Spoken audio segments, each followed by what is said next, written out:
รักษาครูบาอาจารย์พระมหาเถระพระเถรานุเถระเพื่อนสหธรรมิกสหพรหมจารีทุกรูปทุกองค์ปกห่มรักษาศรัทธาสาธุชนคนดีโยมพ่อโยมแม่โยมพี่โยมน้องศรัทธาผู้สนใจในธรรมทั้งหลายวันพฤหัสบดี 13 นาฬิกาถึง15 นาฬิกาถึง 17 นาฬิกาทุกวันพฤหัสพบปะกับอาตมาภาพ ในรายการสารธรรมยามบ่ายทางสถานีวิทยุในเครือข่ายคลื่นสีขาวเพื่อชาวประชาวันนี้มาพบปะกันวันที่9วันที่9วันที่8กับวันที่9ชักจะวันแน่ใจวันพฤหัสที่9นะเดือนกรกฎาคมศรัทธาญาติโยมพบปะกันวันนี้อาตมาพอดีว่าช่วงบ่ายนี้มีภาระธุระที่จะต้องดำเนินการต้องจัดการฉะนั้นจึงขออนุญาตให้ศรัทธาญาติโยมอีพ่ออีแม่ได้มีโอกาสฟังธรรมมหาจารย์ที่เปิ่นตั้งธรรมหลวงเทศมหาจารย์ไปจากครูบาอาจารย์ที่เปิ่นเทศเอาไว้แล้วเนาะก็เดี๋ยวชั่วโมงหลังเสร็จธุระแล้วอาตมาก็จะเข้ารายการตามปกติเนอะตอนนี้เช็คดูก่อนศรัทธา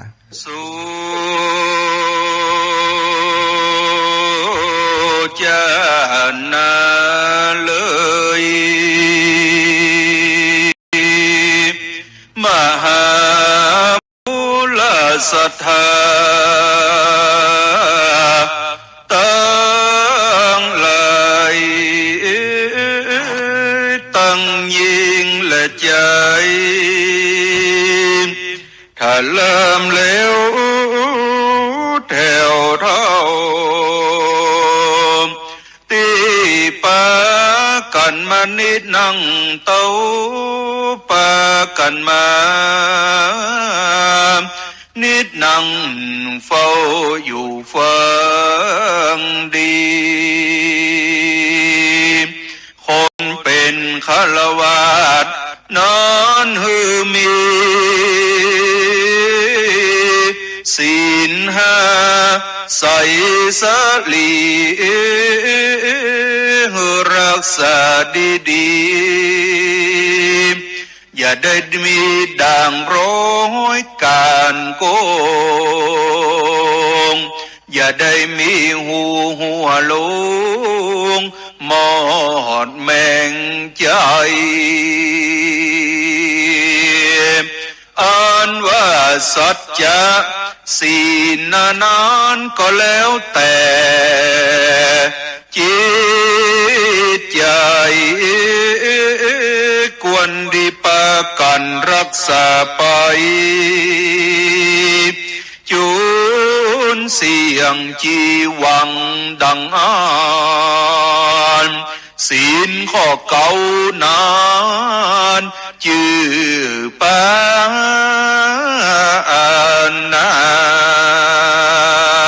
นบอกว่าป่าใดป่าบวกป่าร้องกุ้งนิ้วป่าฟ้าสัตว์ตัวที่มีวิญญาณบอกกวนบุบตีไล่ข้า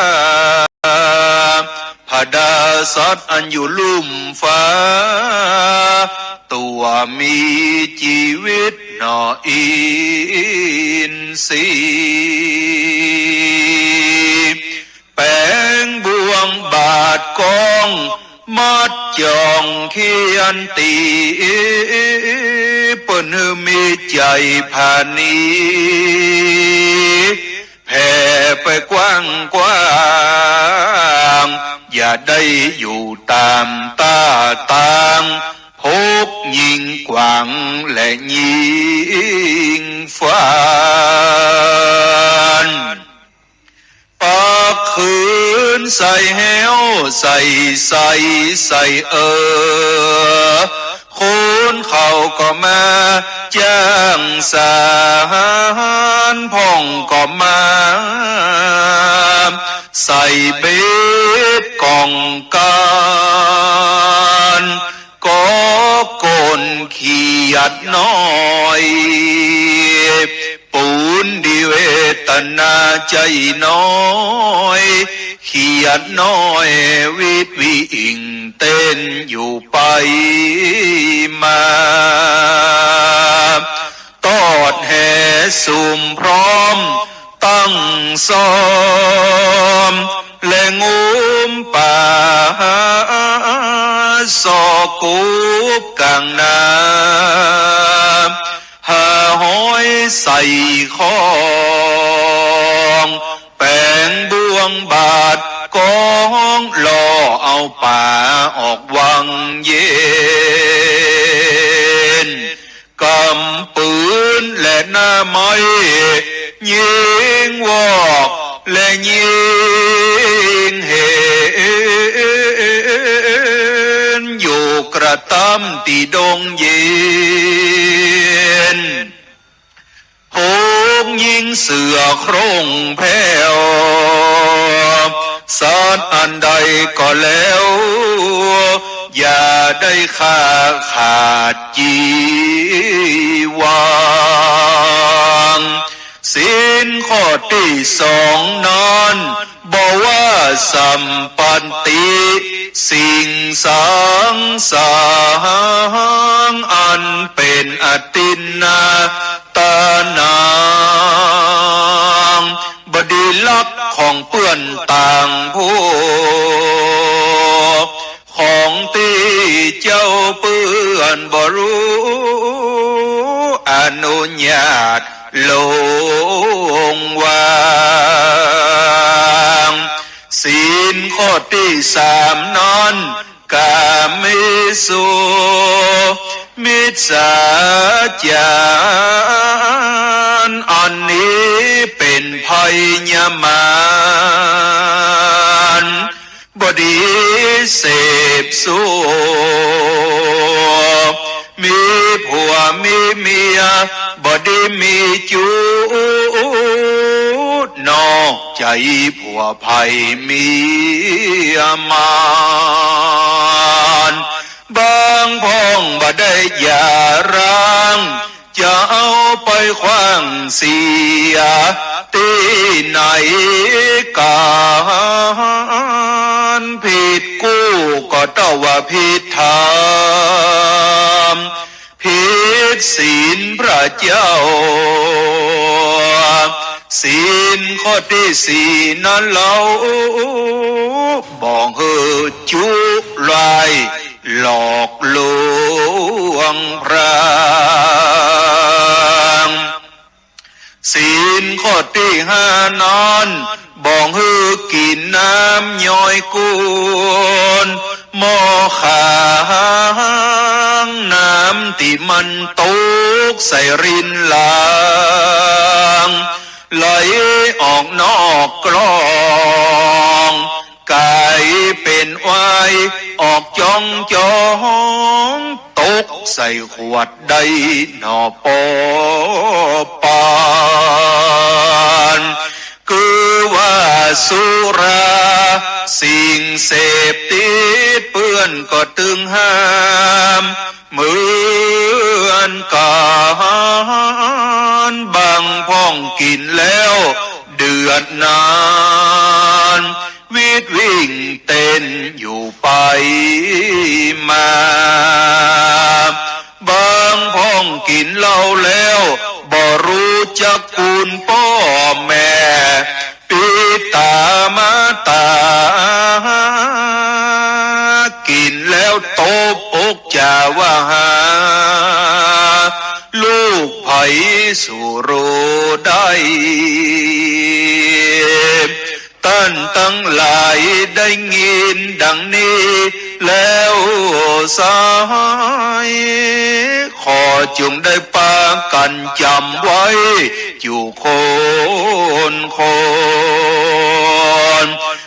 ามชั่วเพื่อได้หลีกหนีความดีเพื่อน้อม มน้ำมาใส่โตนาเตียงจะเป็นมิ่งมงคล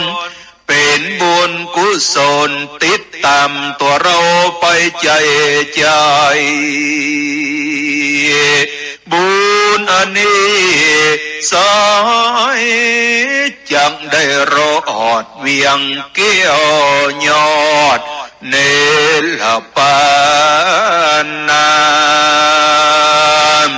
ก็มีโดยพระกาหดังตีได้กิตนามานีและนายหนึ่งและเด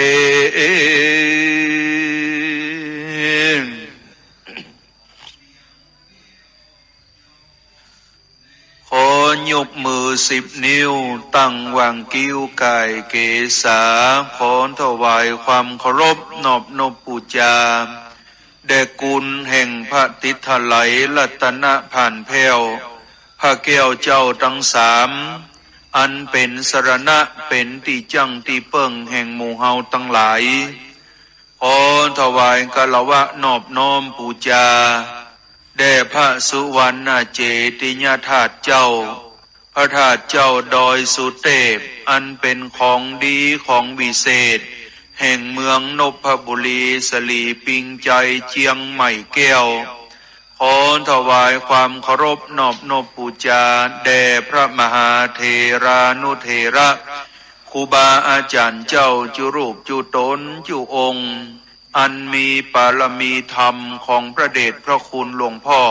พระธรรมเสนาบดีรองเจ้าคณะภาค7เจ้าอธิการสมปานตั้นครูบาหลวงวัดพระธาตุเจ้าดอยสุเทพเป็นต้นเป็นประธานท่านอาจารย์เจ้าคุณพระสิทธิวชิรานุกูลรองเจ้าคณะอำเภอเมืองเชียงใหม่และครูบาอาจารย์จุตนจุองค์ขอจำเริญพรมลศรัทธาสาธุชนพุทธบริษัททั้งหลายที่วันนี้ได้ปากันคงขวายได้ปากันเข้ามายังขวงแก้วอารามมาสร้างบุญสร้างกุศลอันเป็นป่าเวณีแต่ดีแต่งามมาตั้งแต่ก่อนก็คือการฟังธรรมมหาจารย์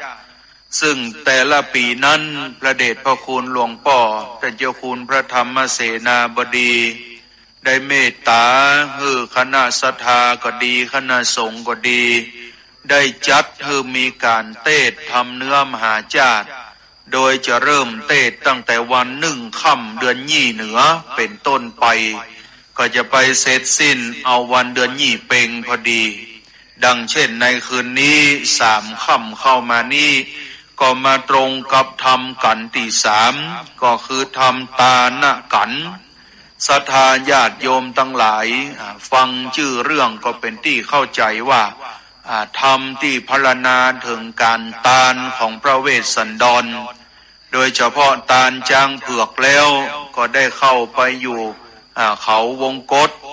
การที่จะเดินทางไปเขาวงกฏก็เป็นที่อาลัยแก่พ่อแก่แม่ก็คือพระเจ้ากรุงสนชัยและพระนางพุทธดีแม้จะพระราชทานรถก็ดีมาก็ดีเข้าของสัมปติพระเวสสันดรเจ้าก็ยกมือเป็นตาลปตกปเสียงไปถือเอาเพศนักบวชเป็นฤาษีอยู่ในเขาวงกฏปั่มเพ็งสมณธรรมอันนี้ก็คงจะเป็นใจความแห่งพระธรรมเทศนาพร้อมกันนั้นโบราณอาจารย์ท่านก็ได้กำหนดกฎไว้ว่าธรรมพวกนี้เป็นธรรมที่3กันที่3เป็นธรรมชะตาของคนเกิดปีญีหรือปีขานปีเสือวันนี้เมตตาธรรมของพระเดชพระคุณท่านเจ้าคุณพระสิทธิวชิรานุกูล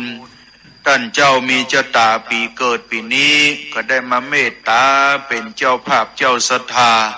นำปลาพอออกไม่ออกท่านทั้งหลายกินตาลหยาดน้ำปูจาธรรมพวกนี้ซึ่งตอนนี้ไปนั้นก็บอกให้ได้เสียเวลา อาตมาภาพก็จะก้อยเทศนาตามเนื้อธรรมมหาจาตุกันตาหน้ากัน มีคาถาถึง209 พระคาถาก็ขอเชิญชวนมวลศรัทธาท่านผู้ฟังทั้งหลายได้แปลงใจให้ผ่องแผ้วแปลงใจให้คันตีเตี่ยงมั่นฟังพระธรรมเทศนาเป็นลำดับไปเนิ่น นะโมตัสสะภะคะวะโตอะระหะโตสัมมาสัมพุทธัสสะโอนสันติปิงโคนเต็มวีปุนตันสาเมกันตากสาสนังอาการตังกินนุของการโลติอะหังกัตตวามจานิสามินติปันติสันนโยเกนะกันตวามสิลิสัญญานากัปปัตตวันเลนทิตานเตสังสัลลัมปังสุตวามกะลุนังปลิเตวังปลิเตเวติลำดับธรรมเทศนาบัดนี้นางก็มาถึงตาหน้ากันด้วนสามอันเหลืองงามบ่น้อยก็ถ้ามี209 บาทพระกันทาปังเมื่อขสัทธลา2 พี่น้องคือว่าเวสันตลลาดและนางลาจะพูนสันดีลำเปิงในใจว่าข่าวสารอันใดแสบไหมได้มาลอดถึงลูกกูสันนี้จังเป็นเหตุตีสันใดกวนกูจักไปเพื่อได้รู้ว่าอันแล้วนั่งนอแก้วก็ไปโดยญวนญาณสีวิกายอันคนตั้งหลายเข้ากลางกังดีแล้วใส่ก็ไปยืนอยู่ไกลประตูที่นอนอันบวรสลีสวนสันดีชื่นจอยนางก็ได้ยินยังกำถ้อยเจียละจามแห่งปูตานจันใจนางก็มาลองลำให้นักหนาขสดคุณนาเป็นดังนี้นางก็มาลำเปิงในใจกวนกูจะกินยาปิดงวนตายอนาถอันหนึ่งก็เป่าตุกภาษาตั้งหลายอันหนึ่งจังมัดคอตายด้วยเจือมลูกกูได้หือจ้างเพื่อแก้วเป็นตาลสูก็มาขับลูกกูหนีลูกกูดีล่ำเปิงตานจะใจสันนีหาความท่านีบอดใดเป็นที่เข้าไกลแห่งยาโจกคนยางอุปันทางพ่อแม่ได้คบยำคนเท่าแก่วงศาเป็นใหญ่กว่าเต้าพระญาพี่น้องบ่พิษแผ่ของสันได้เจ้าเมืองตั้งหลายมาขับลูกโกมอันหาโทษบ่อนใดเหินนี้ไปจากเมืองจามนางพญาให้สันนี้แล้วก็มาเล่าลมลูกแก้วใส่ใจแล้วก็ไปสู่ปรมาเต้าสันใจตนเป็นพวงแห่งนางแล้วนางนอกแก้วก็มาร้องล่ำให้กล่าวเป็นคาถาขานแด่มหาลาเจ้าเพิ่งอันบ่มีไม้บ่มีแหลมมันแก่อ่านแก่เฝ้าแนมบ่ได้คนเข้าใกล้ก็เอากินง่ายสันใดอันหนึ่งไม้หมากม่วงต้นใดออกหน่วยเป็นลูกหาคนผูกหักษาบ่อนใดเตีย ย่อมเป็นไปแก่สาทานทันใดนั้นบ้านเมืองมหาราชเจ้าจักได้เป็นสาทานแก่เต้าพญาใจหานต่างพระเตน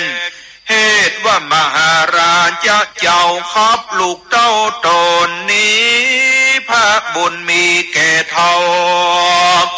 จักบ่มีไผ่เฝ้าพอเล็งองค์เป็นดังลาจะหงปีกหักตังโกมบ่มีไผ่โยหักษาและนาเหตุว่าพระราชเจ้าขอบลูกเต้าตนนี้เหตุฟังกรรมเจ้าสีปีสนสอเต้าบอตานได้เกิดต่อพิจารณาขอพระราชเจ้าอย่าได้ขับลูกเต้าเหล่านี้แด่เตอพญาสาลีสันใจได้ยินดังอ่านยิ่งกล่าวว่าดุลานางพูดสันดีเต้าพญาตนใดปฏิบัติบ่ชอบใจเจ้าเมืองขับหนีไปตามจารีตข้าเจ้าเมืองขับหนีไปตามจารีตเราก็บอกให้ตามโบราณก็สมสมัยยาการอันดีแต่ว่ากูป้อตนนี้หากลูกเต้าตีใส่ใจหากเปียงหอระไทยข้าคอยนางผู้สดีได้ยินดังนี้ก็มาร้องร่ำถอยอยู่ไปมาอันว่าหมู่จ้อน้อยและตุ้งใจนี่นาก็มาหยาดใหญ่ไปก่อนหน้าฝูงหมู่มาและอ่านคำลุ่งเรืองงามดังดอกกันนิกามมาหวังว่าแวดล้อมจังยอมยศเจ้าลูกกูไปบัดนี้ลูกกูจังได้ละโมตุงใจและจ้อน้อยเตียวข้าคอยสู่ดงเขียวไปตนเดียวในป่าเป็นดังหรือจามต่อมาทางปากกาเซนโตศรัทธาอาหารตันสลาละปิตังสุตตวาดูลาพิงโคตั้งหลายนางสัตนมเจ้าแม่นางเท่าแก่สีวิกัญญาตั้งลูกเสนาและลูกเต้ามาจุดาวจุ่มหนุ่มกันหันนางพุทธดีลองล้ำให้เขาก็มาโอดบ่ได้ลองล้ำให้ตายเต้าไปและนานอาทาสะโตมหาสันเจ้าตกวันลุนลุงเจ้ากินง่ายเจ้าก็คงควายอาบองค์สลงเกตเกลานุ่งเครื่องเต้าพญาเสวยเข้านามโอจานาอาหารมิลาสลายภาการแล้วเต้าก็มาปรุงอาจยางเหินนักการอามาตได้ฮือตานพร่ำพร้อมใจก็มาอ่อนน้อมนอต่างตานได้จุกใหญ่เป็นตานดังอันและนาสัตตมหาตานพากฏใดสิ่งละ700มีบ่อนน้อยดังอันกาละเมื่อใดกาละเมื่อนานอันสัจจานก็มา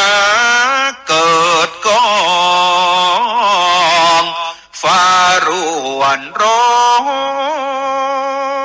งแผ่นดินดังด้วยเตจาลิธีอันปริจากเจตนาแห่งมหาสัจเจ้า ในกาลยามนอนและนาภายญาเวสันตลาน ก็เข้าไปสู่ภาษานพระราชยามปีนตางกามตุนสาแก่ปอนเจ้าข้าใดอันเป็นลูกเต่าใดฮือตานยังจ้างสารแห่งข้ามหาลาจานเจ้าก็ว่าบ่อนดีข้าจักหนีบ่อยู่จังเข้าไปสู่หิมปานของฮือขานใดฮือตานดังใจจงแดดเตอตีนอนนางลาจาผู้สันดีได้ยินคำพระภูมิตนลงยิ่งต้านถอยถูกการทาวันดูลาพุทธาลุงลังแก่แม่แม่ก็อนุญาตแก่พุทธาไปจำศีลภาวนาในป่ากว้างไปเสพสร้างเสวยบุญจังเป็นคุณแก่เจ้าทรามตอนเตาญาวาจีวังเป็นดังนางลาจะมาทีงามบ่อเศร้าจากฮืออยู่กำลุงเต่าตั้งสองนี่แหละนาเมื่อนั้นนาเต้าสั่นใจตนปู่จังของเฮอลูกไปอยู่กับหลาน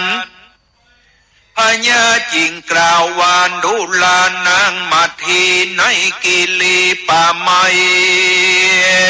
เป็นป่าใหญ่ดงนามีกำลังอดสาหายาง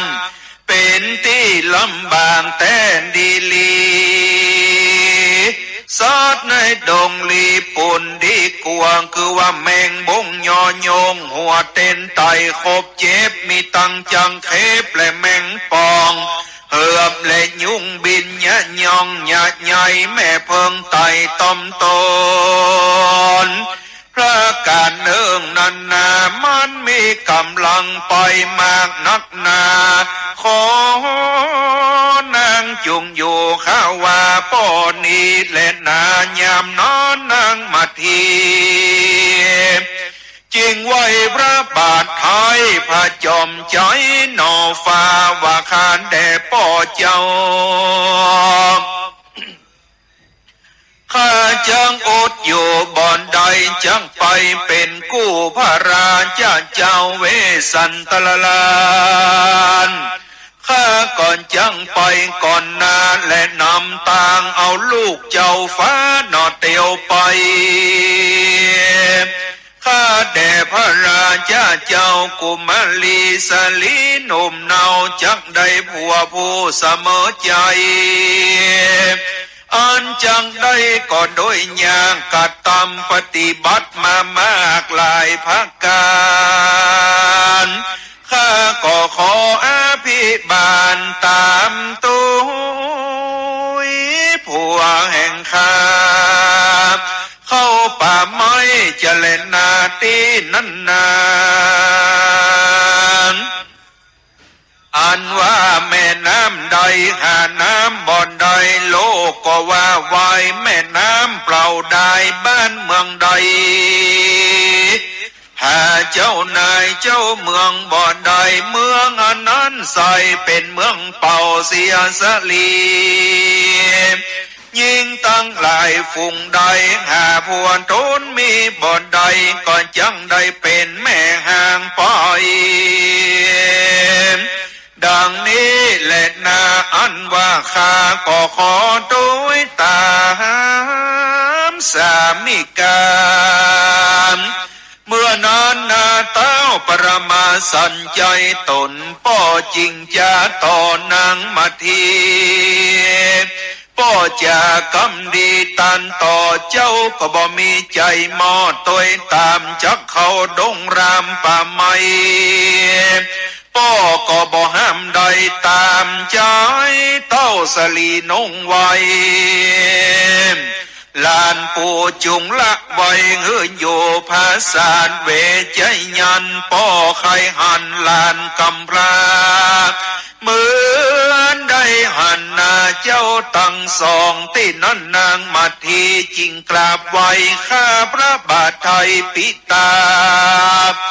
ข้าได้มหาราชเจ้าลูกเต่าข้าก็หักเหมือนชีวิตบ่อาจจังปิดไปไว้ใดข้าทั้งสองยินดีในป่าไม้ก็เพื่อได้หันนาลูกทั้งสองและนาตีนันนาตีนานนาปลมาสันใจขสันทลานดิลานก็ยังพงเจียนจานดังอันขึ้นนั้นลุงสายฟ้าปุ้งขึ้นมาสารทีก็มาแต่งดาลานจะลดอันซอนโดยมาสินทบตัวใหญ่ก็นำไปไว้ที่ไกลลาจะมนเตียนพญานางลาจะมาทีสาลีลูกไปไว้ป้อผัวสั่งอำลาตามาทางปากกาเซนตูพญาเวสันตลานก็ขึ้นสละเดชขี่โลดลากดาไปตีนั้นคนตั้งหลายมีมวลมางเจ้าก็ฮือสัญญาลดลากไปขอสั่งอำลาพ่อแม่ญาติการตั้งหลายมวลหมู่เราจักเอากันไปอยู่สร้างภาวนาอาลัญญาปากว้างท่านตั้งหลายจงมีใจบ้านบ่ขาดหาพญาติบ่อนใดสวนสดีจุงอย่ามีความประมาทอย่าได้ขาดเสียตั้งบุญและนากาลนั้นนางลาจะผู้สดีตนแม่กองฮือคนตั้งหลายป้อมเป็นเกวียนอันเต็มไปโดยเกี่ยวห้าสิ่งประดับยิ่งเต็มในก็ใจไปไว้ส่องทลามข้างเหินลูกกูตามใจ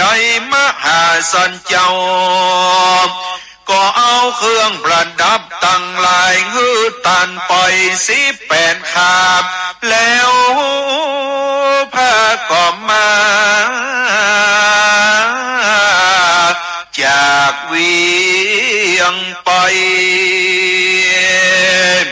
มีใจใครเลวพอยังภาษาจอมนเตียนยามนั้นนาแผ่นดินน้ำหาจิตนาบ่อนใดเหมือนดังมีจิตใจขวัดเคินเหือลดเหลียวยืนต่อวายนาล้อเวียงใจเล็งไปยังภาษาอันเป็นราชมนเตียนแห่งพ่อแม่แห่งโตและนานดูลาตันตั้งหลายยามนั้นก็ยังมีพระมนาจารย์6 คนเป็นขนาดบ่อาจจักเมื่อยามมหาตนาเขาก็ติดตามมาปลายลุนเจ้านางมาทีน้องเนาหันยาโจกเข้าจินไกรจริงบอกพระเงาไทยราชามันก็มาขอเอายังมาแก้ว4 ตัวดังอันพญาเวสสันตลานก็ได้มาภาษาเธอเป็นตันไปในเมื่อมหาสันเจ้าฮือตันแล้วหั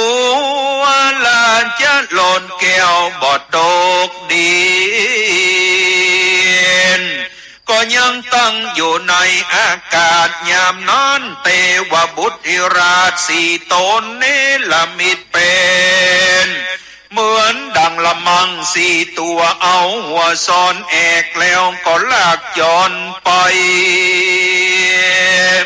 พระบัวไข่กับอาก็จริงจางกับน้องลามาทีรา พระมนาผู้หนึ่งเล่นมาตามหลังตอนยังมหาสันเจ้าแล้วก็ขอลาจะลดนานเล่าลูกเต่าก็ยังและเมียตนฮืดลงจากรถแล้วก็ปดไปฮือเป็นตานแก่พระมนาจารย์ก่อนเต้าฮือรถเป็นตานแล้วนางนอกแก้วมาทีกับสองสลีลูกหลักลานก็มาฮือก้อยกาดลงดินพญาก็เตียวตีนตั้งสี่พ่อแม่ลูกเพื่อจังไปปลูกสร้างภาวนาตีป่าไม้ก็เอากันเตียวไตตั้งไป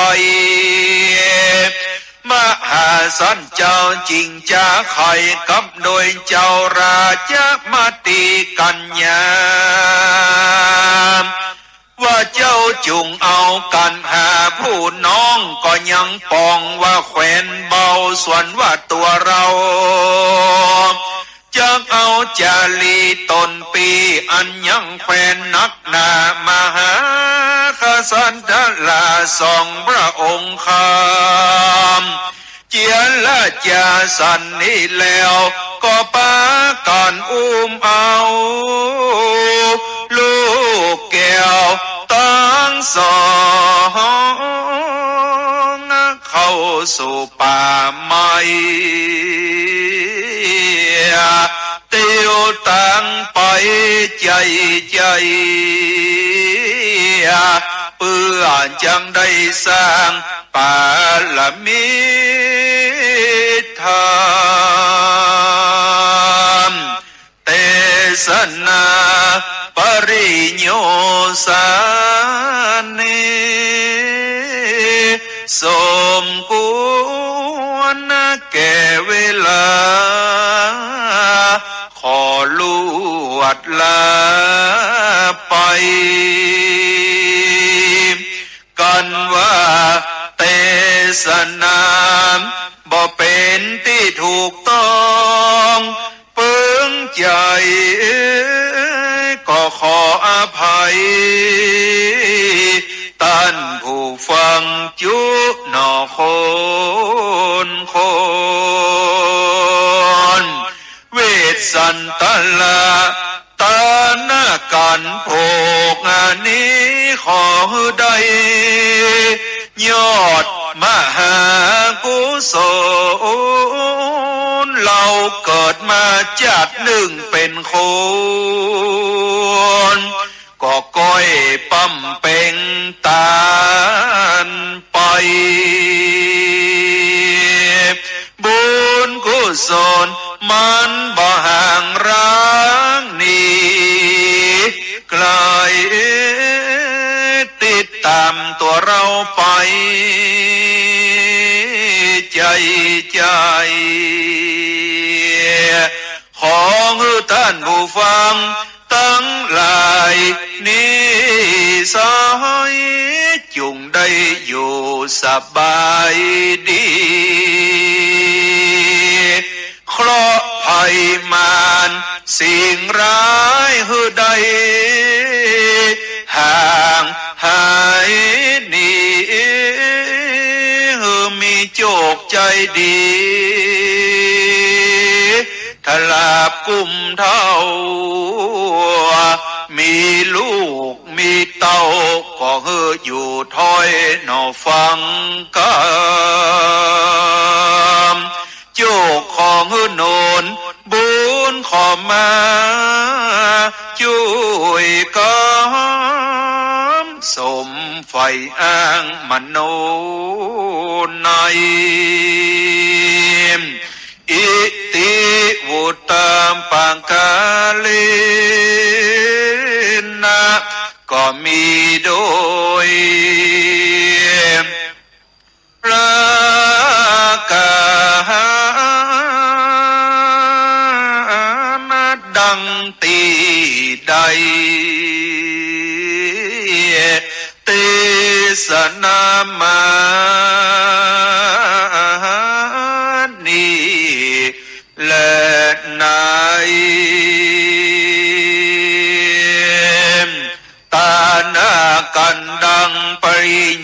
สานังนิติตังขิญา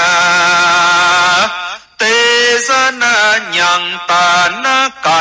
นทวนสามพดับพดาไปโดยภาคการถามวันใด209 บานภาคทานิทิต่างก็บังกลมสมเล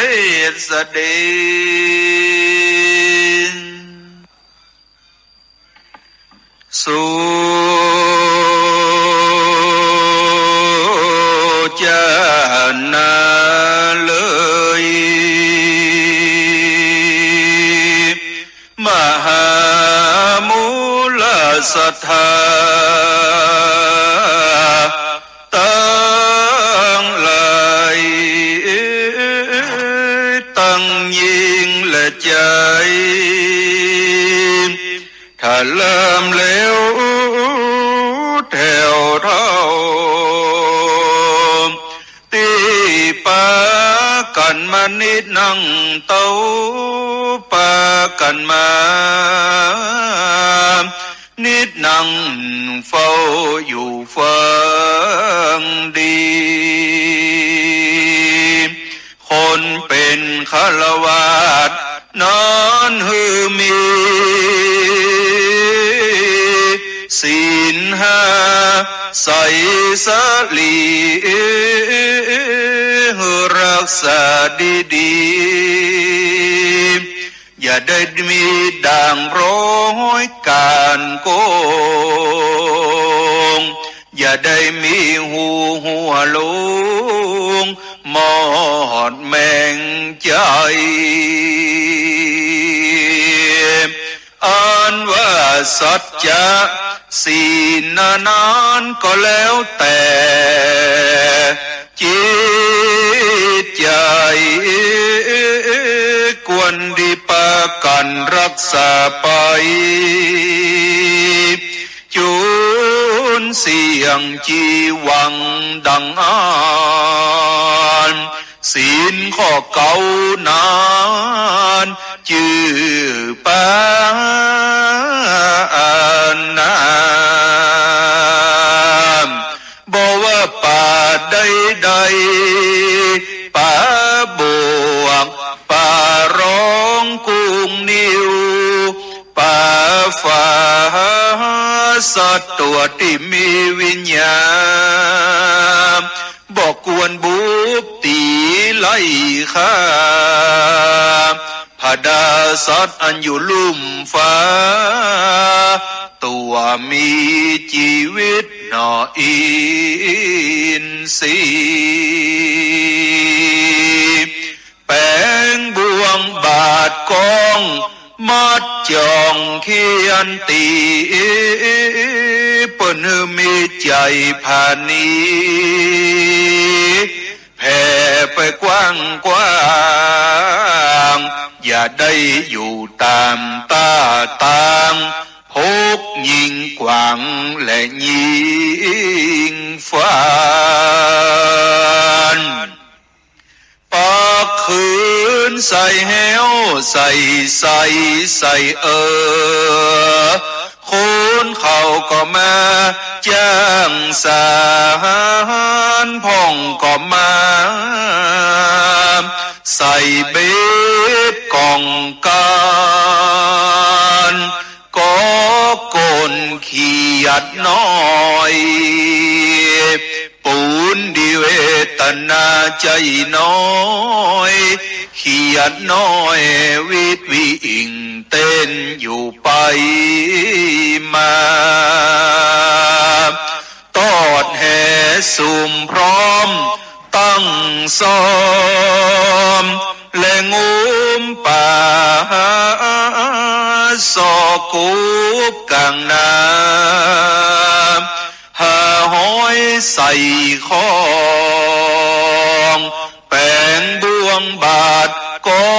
งล่อเอาป่าออกวังเย็นกำปืนและหน้าไม้ยิงวอกและยิงเห็น ดงเย็นพงยิงเสือโครงแผ่วสัตว์อันใดก็แล้วอย่าได้ฆ่าขาดจีวางศีลข้อที่สองนั้นบอกว่าสัมปันติสิ่งสังสารอันเป็นอตินนาตานางบดีลักของเปื้อนต่างผู้ของที่เจ้าเปื้อนบ่รู้อนุญาตลงวางศีลข้อที่สามนั้นกาเมสุมิจฉาจารอันนี้เป็นภัยยมานบดีเสพสูบมีผัวมีเมียบดีมีจูดนอกใจผัวภัยมีอมานบางพ้องบ่ได้อย่าร้างจะเอาไปขว้างเสียที่ไหนการผิดกู้ก็ต้องว่าผิดธรรมผิดศีลพระเจ้าศีลข้อที่สี่นั้นเราบอกเฮอจุลายหลอกลวงพระศีลข้อที่ห้านั้นบอกฮือกินน้ำย่อยกุนหม้อขางน้ำที่มันตกใส่รินหลางไหลออกนอกกลองกายเป็นวายออกจ้องจ้องตกใส่ขวดใดหนอปอปานคือว่าสุราสิ่งเสพติดเปื้อนก็ตึงห้ามเหมือนกันบางพ้องกินแล้วเดือดนานวิตวิ่งเต้นอยู่ไปมาบางพ้องกินเหล้าแล้วบ่รู้จักกูลพ่อแม่ปิตามาตา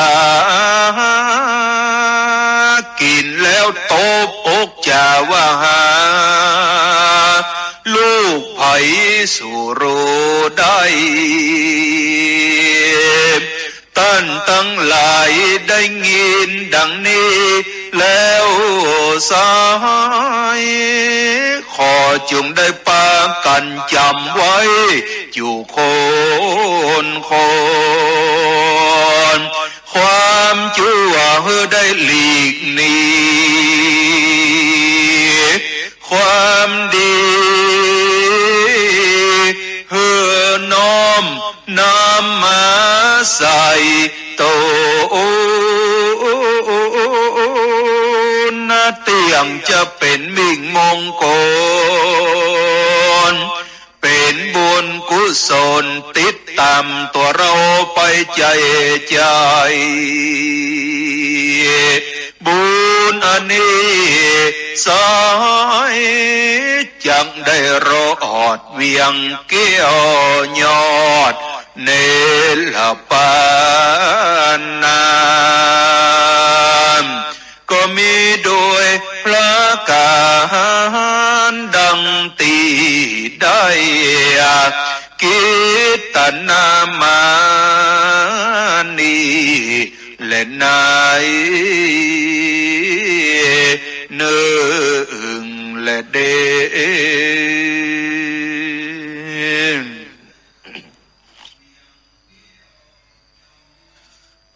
คน ยกมือ10 นิ้วตั้งวางกิ้วกายเกษาขอถวายความเคารพนอบนบปูจา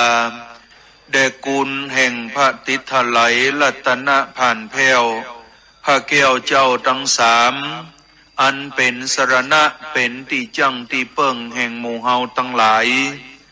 ขอถวายกะละวะนอบน้อมปูจาแด่พระสุวรรณเจติยธาตุเจ้าพระธาตุเจ้าดอยสุเทพอันเป็นของดีของวิเศษแห่งเมืองนพบุรีสลีปิงใจเจียงใหม่แก้วขอถวายความเคารพนอบนบปูจาแด่พระมหาเถรานุเถระครูบาอาจารย์เจ้าจุรูปจุตนจุองค์อันมีปารมีธรรมของพระเดชพระคุณหลวงพ่อพระธรรมเสนาบดี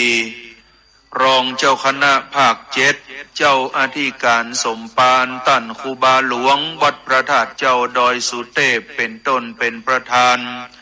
ท่านอาจารย์เจ้าคุณพระสิทธิวชิรานุกูลรองเจ้าคณะอำเภอเมืองเจียงใหม่และครูบาอาจารย์จุตนจุองค์ขอจำเริญปอนมลศรัทธาสาธุชนพุทธบริษัททั้งหลายที่วันนี้ได้ปากันคงขวายได้ปากันเข้ามายังขวงแก้วอารามมาสร้างบุญสร้างกุศลอันเป็นป่าเวณีแต่ดีแต่งามมาตั้งแต่ก่อน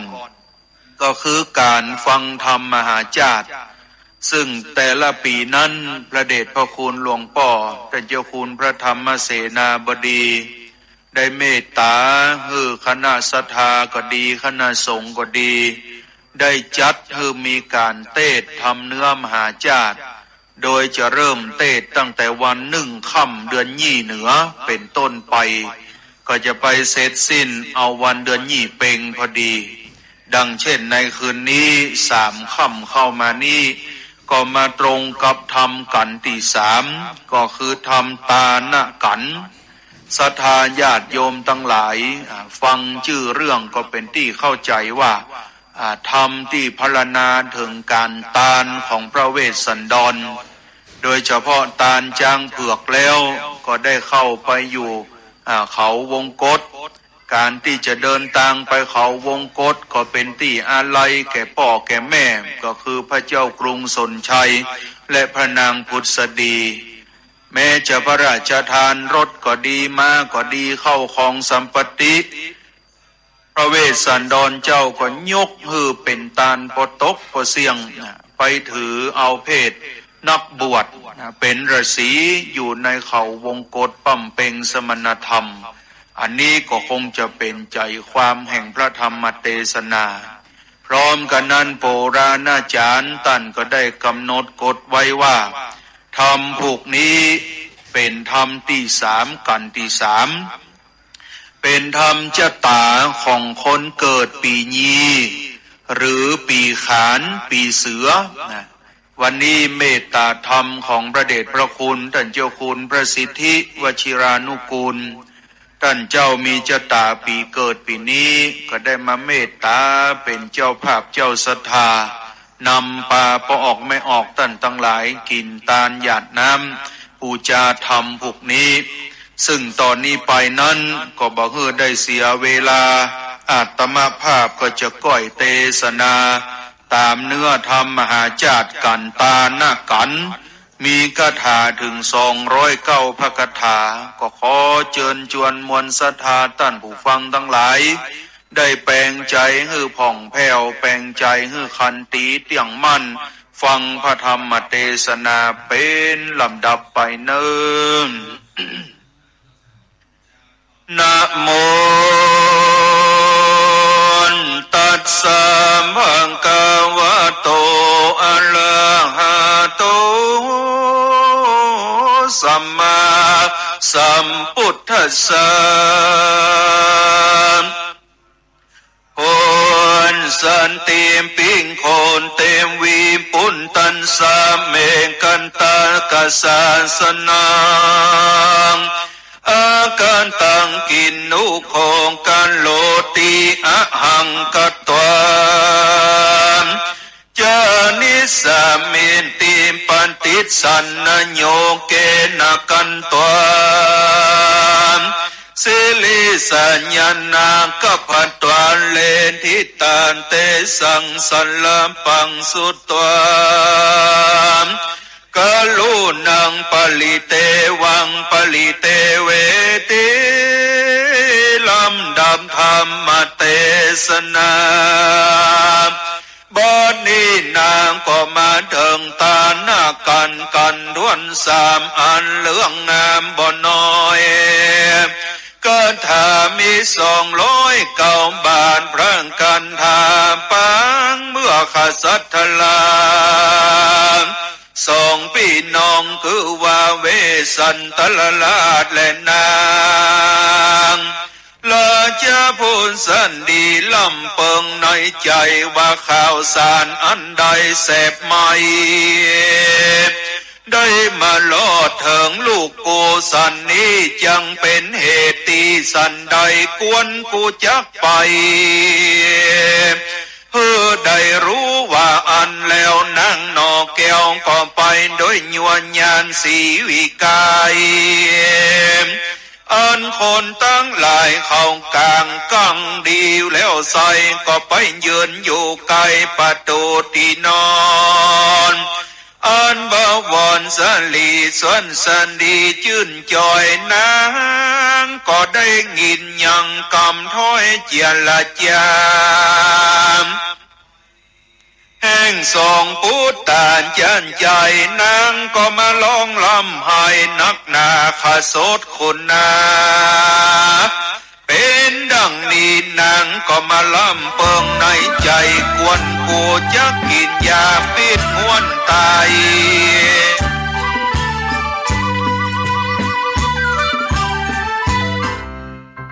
น้องๆหน้าหนาวนี้ไปแอวเหนือเฮาพักที่นี่บ่รีสอร์ทนี้ดีขนาดมีเครื่องทำน้ำอุ่นระบบแก๊สเอาไว้ให้พร้อมแต่ก็ต้องระวังเนอะเครื่องทำน้ำอุ่นระบบแก๊สมีคนตายมาหลายรายแล้วจะอั้นเลยกะอ้ายก็นึกภาพเอากะเปิดเครื่องทำน้ำอุ่นระบบแก๊สในห้องน้ำถ้าบ่มีพัดลมดูดอากาศการหมุนเวียนของออกซิเจนมันจะดีได้จะใดในเมื่อการเผาไหม้บ่สมบูรณ์ก็เกิดการสะสมแก๊สคาร์บอนมอนอกไซด์สูดดมเข้าไปมันจะไปจับกับเม็ดเลือดแดงและทำให้เม็ดเลือดแดงจับกับออกซิเจนได้น้อยลงเมื่อออกซิเจนเข้าไปถึงปอดก็จะย่าให้คลื่นไส้เมาหัวหายใจยากจนถึงขั้นเป็นลมแล้วก็ตายได้โดยเฉพาะคนที่มีโรคประจำตัวเช่นโรคหัวใจโรคเลือดจางหอบหืดถุงลมโป่งพองโรคความดันโลหิตสูงซึ่งจะมีโอกาสสูงกว่าคนอื่นน่ากลัวขนาดเนาะมันก็บ่ถึงขนาดนั้นถ้าหารู้วิธีคือถ้าอาบน้ำด้วยเครื่องทำน้ำอุ่นระบบแก๊สบอดี้อาบเกิน10 นาทีจะต้องเปิดพัดลมระบายอากาศหรือให้อากาศถ่ายเทได้ดีอันนี้ก็จะช่วยได้นะถ้าหมู่เฮาแค่รู้ข้อมูลเพิ่มเติมโทรสอบถามได้ตีกลุ่มสื่อสารความเสี่ยงและพัฒนาแผ่ของสันได้เจ้าเมืองตั้งลายมาขับลูกโกมอันหาโทษบ่ใดเหินนี้ไปจากเมืองจามนางพญาให้สันนี้แล้วก็มาเล่าลมลูกแก้วใส่ใจแล้วก็ไปสู่ปรมาเต้าสันใจตนเป็นพวงแห่งนางแล้วนางนอแก้วก็มาร้องล้ำให้กล่าวเป็นคาถาขานแด่มหาลาเจ้าเพิ่งอันบ่มีไม้บ่มีแหลมมันแก่อ่านแก่เฝ้าแนมบ่ได้คนเข้าใกล้ก็เอากินง่ายสันใดอันหนึ่งไม้หมากม่วงต้นใดออกหน่วยเป็นลูกหาคนผูกหักสามบ่อนใดเตียนย่อมเป็นไปแก่สาทานสันใดนั้นบ้านเมืองมหาราชเจ้าจักได้เป็นสาทานแก่เต้าพญาใจหานต่างพระเตนเหตุว่ามหาราชเจ้าขับลูกเต้าตนนี้พระบุญมีแก่เท่าจากบ่มีไผ่เฝ้าพอเล็งองค์เป็นดังลาจะหงปีกหักตังโก บ่มีภัยอยู่รักษาและนาเหตุว่าพระราชาเจ้าครอบลูกเต้าตนนี้เหตุฟังกรรมเจ้าสีปีสนสอเต้าบ่ตาน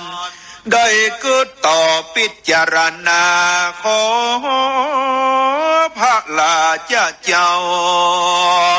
อย่าได้ครับลูกเต้าเหล่านี้แด่เตอพญาสาลีสันใจได้ยินดังอ่านจริงกล่าวว่าดูลานางพูดสั้นดีเต้าพญาตนใดปฏิบัติบ่ชอบใจเจ้าเมืองครับหนีไปตามจารีตข้าเจ้าเมืองครับหนีไปตามจารีตเราก็บอกให้ตามโบราณก็สมสมัยญาการอันดีแต่ว่ากูป้อตนนี้หากลูกเต้าที่ใส่ใจหากเปียงหอระไทยข้าคอยนางผู้สดีได้ยินดังนี้ก็มาร้องร่ำถอยอยู่ไปมาอันว่าหมู่จ้อน้อยและตุ้งใจนี่นา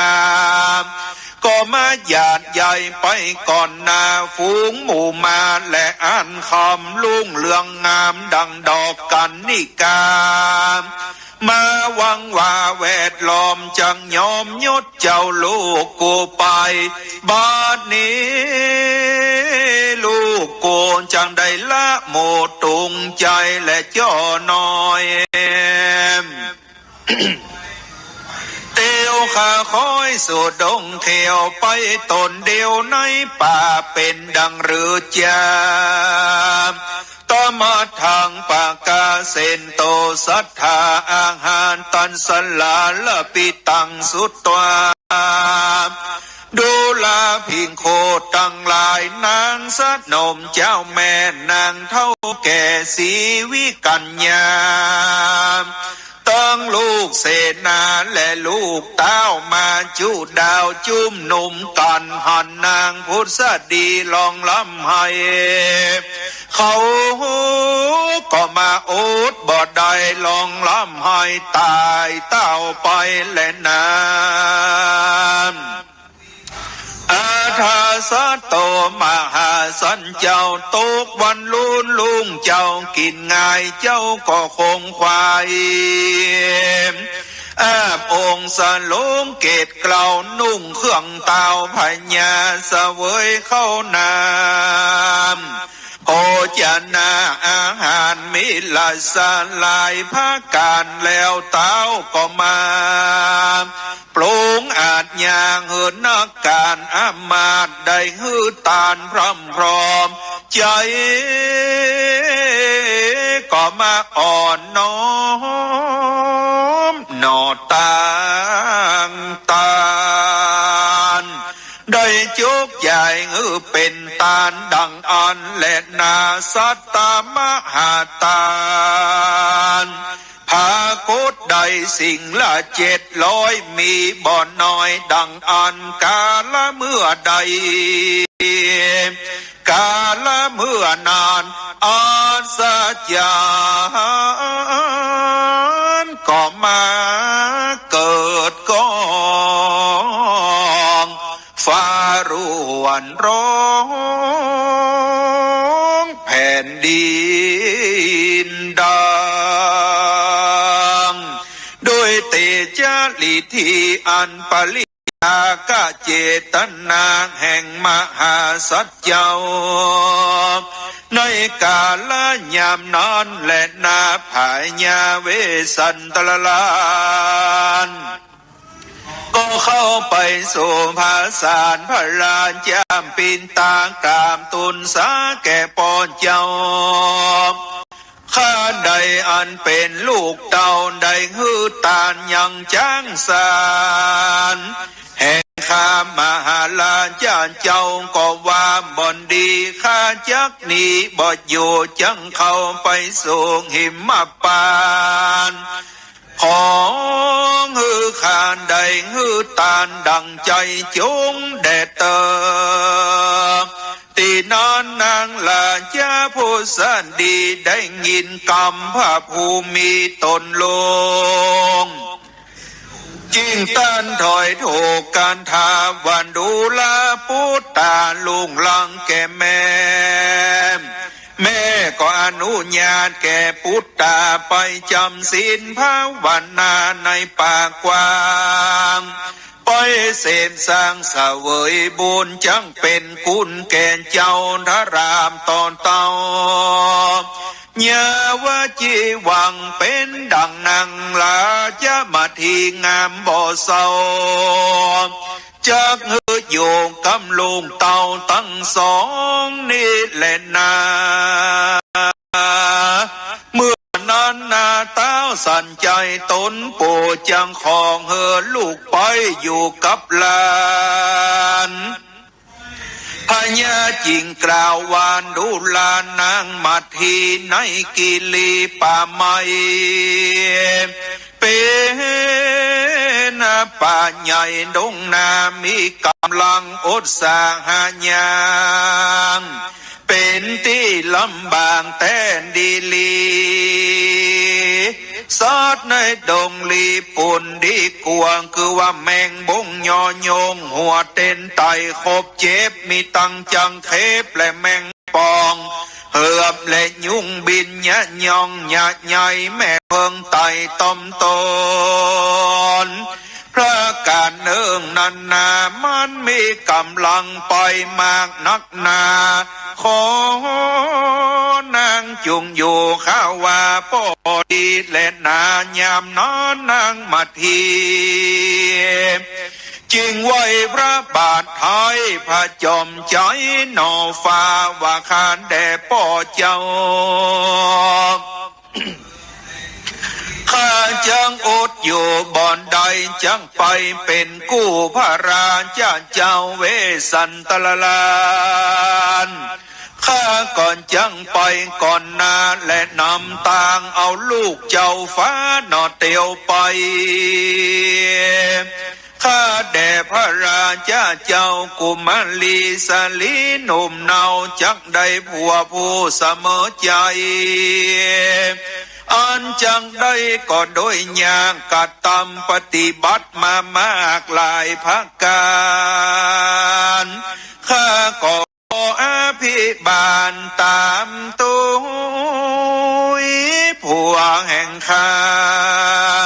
เข้าป่าไม้จะเล่นนาตีนันนานอันว่าแม่น้ำใดหาน้ำบ่อนใดโลกก็ว่าวายแม่น้ำเปล่าได้บ้านเมืองใดหาเจ้านายเจ้าเมืองบ่อนใดเมืองอันนั้นใส่เป็นเมืองเป่าเสียสลียิ่งตั้งหลายฝุ่งใดหาพวนโทนมีบ่อนใดก่อนจังได้เป็นแม่ห่างปล่อยดังนี้แหละนาอันว่าข้าก็ขอด้วยตามสามิกามเมื่อนั้นนาเต้าปรมาสัญใจตนป่อจริงจะต่อนางมาทีป่อจากำดีตันต่อเจ้าก็บ่มีใจมอตัวตามจักเขาดงรามป่าไม้ป่อก็บ่ห้ามใดตามใจเต้าสลีนงไว้ลานปูจุงลักไว้เฮือโยภาษาเวใจยันป่อไข่หันลานกำพลาเหมือนได้หันนาเจ้าตั้งสองที่นั่นนางมาทีจิงกราบไว้ข้าพระบาทไทยปิตาข้าได้มหาราชเจ้าลูกเต่าข้าก็หักเหมือนชีวิตบ่อาจจังปิดไปไว้ใดข้าทั้งสองยินดีในป่าไม้ก็เพื่อได้หันนาลูกทั้งสองและนานตีนันนาตีนานาปลมาสันใจขสันทลานดิลาน ก็ยังพงเจียนจานดังอันขึ้นนันลุงสายฟ้าปุ้งขึ้นมาสารทีก็มาแต่งดาลาจะลดอันซอนโดยมาสินทบตัวใหญ่ก็นำไปไว้ที่ไกลาจะมนเตียนพญานางลาจะมาทีสลีลูกไปไว้พ่อผัวสั่งอำลาตมาทางปากกาเซนตุพญาเวสันตลลานก็ขึ้นสละเดชขี่โลดลากดาไปตีนั้นคนตั้งหลายมีมวลมางเจ้าก็ฮือสัญญาโลดลากไปขอสั่งอำลาพ่อแม่ญาติการตั้งหลายมวลหมู่เราจักเอากันไปอยู่สร้างภาวนาอาลัญญาปากว้างต้นตั้งหลายจงมีใจบ้านบ่ขาดหาพญาติบ่อนใดสวนสดี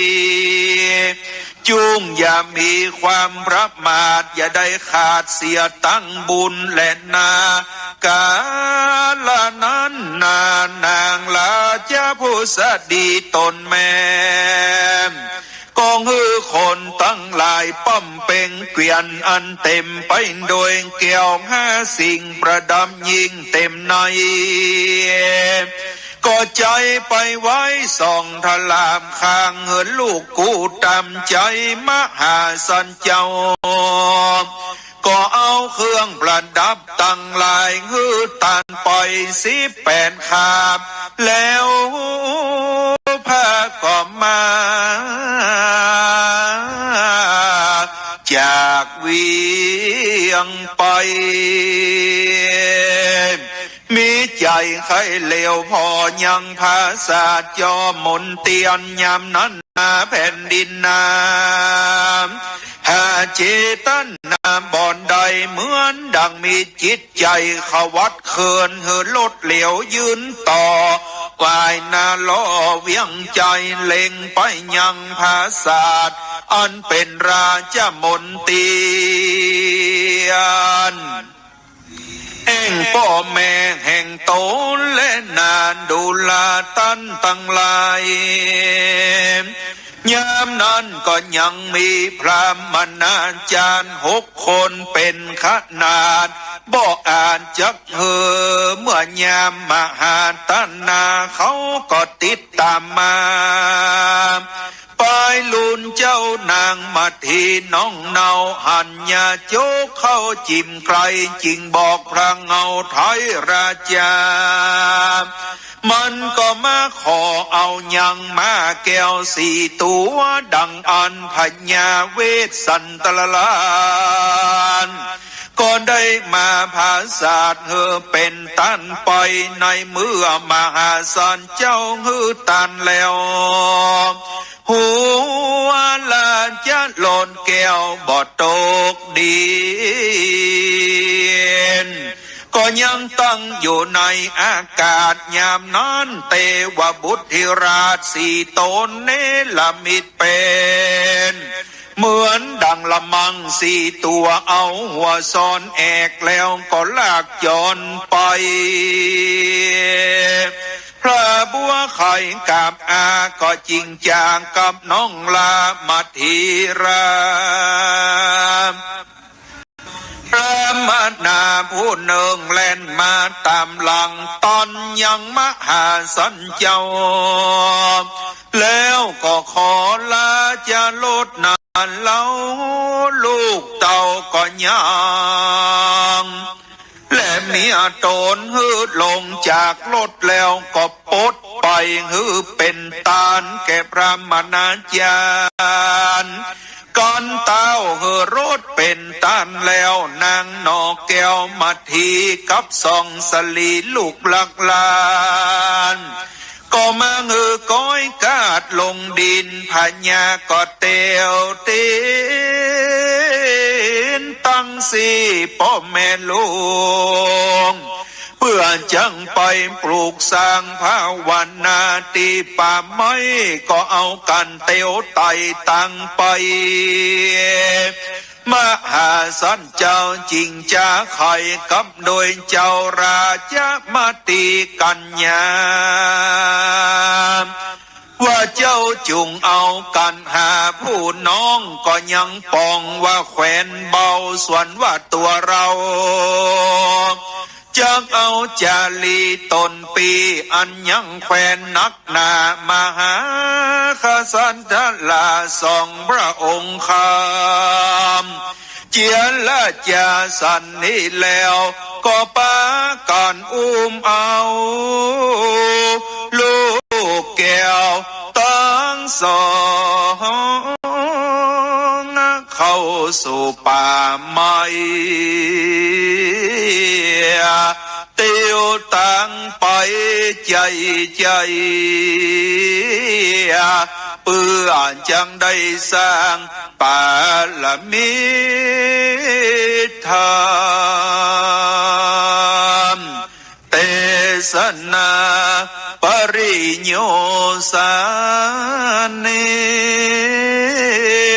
สมควรแก่เวลาขอลวดลาไปกันว่าเตสนามบ่เป็นที่ถูกต้องเปิงใจก็ขออภัยท่านผู้ฟังจุหนอคนเวทสันตลาตาหน้ากันโภกงานนี้ขอได้ยอดมหากุศลเราเกิดมาจากหนึ่งเป็นคน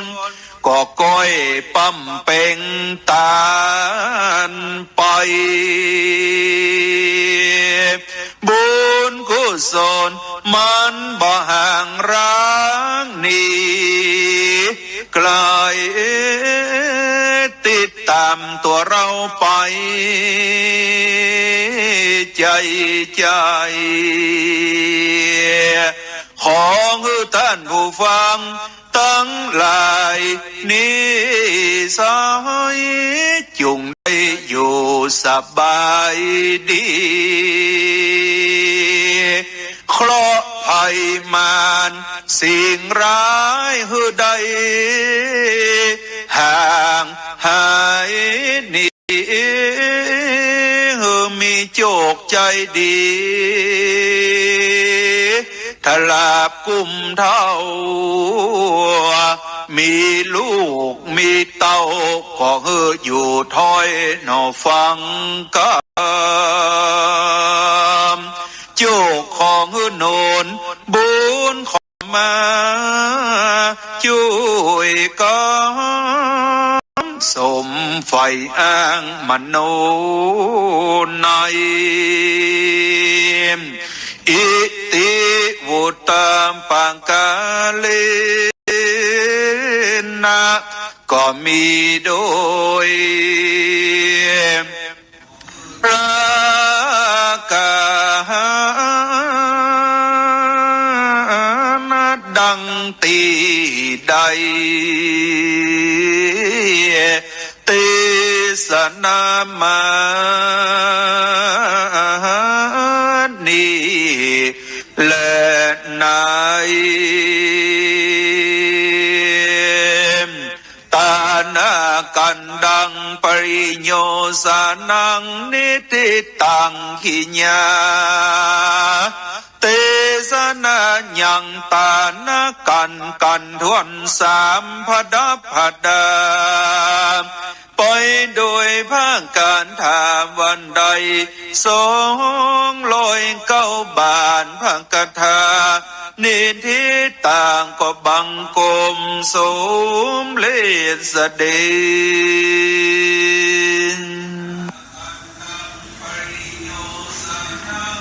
งยาม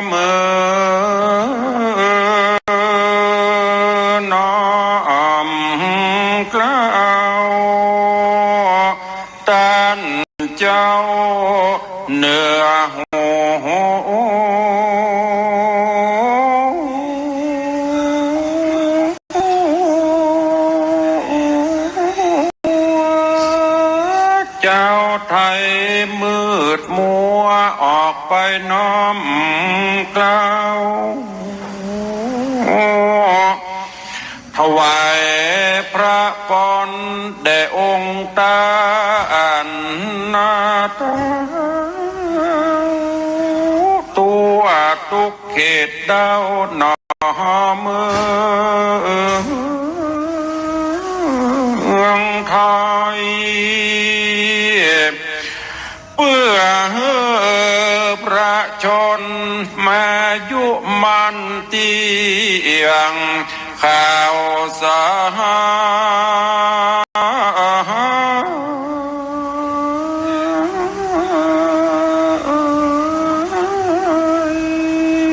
กูสยามเมืองไทยทรงพระเจริญยิ่งขึ้น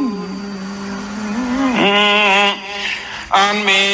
องค์พระประมุขเป็นผู้เพลงฟื้นพระศกนิกรได้อยู่ยืนบรรณากินดีในปีมหามงคล72 ปีขอให้พระองค์ปราศจากภัยรีฝุ่งโลกาอย่ามาเบียดใกล้ฝุ่งโมกรขอให้กล้านั้นมีปอย28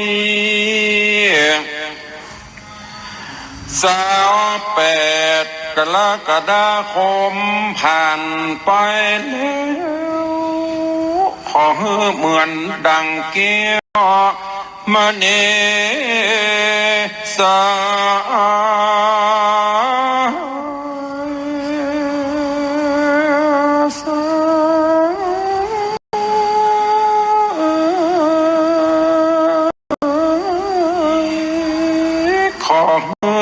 พระอนามัยทรงพระเจริญก้าวหน้า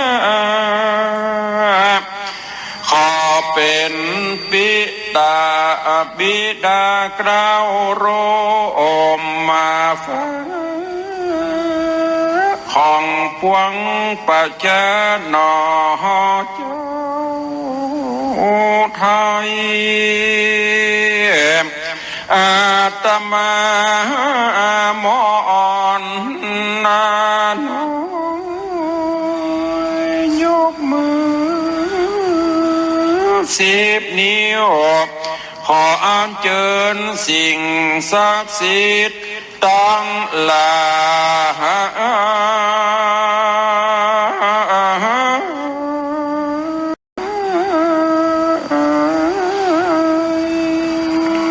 อันมีอินพรหมยมราชพระนารายณ์จงได้ตามไปปกป้อง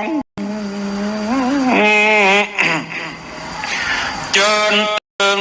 พระธาตุอินแขวนตะกงหงสามะละเมงนอนได้รักษาคุ้มครองตันในดวงเจ้าฮือมีพระชนมายุน้อยนั้นจังองค์พระบรมธาตุเจ้าดอยสุเทพเฮานั้นและองค์พระธาตุเจ้าในภาคอีสา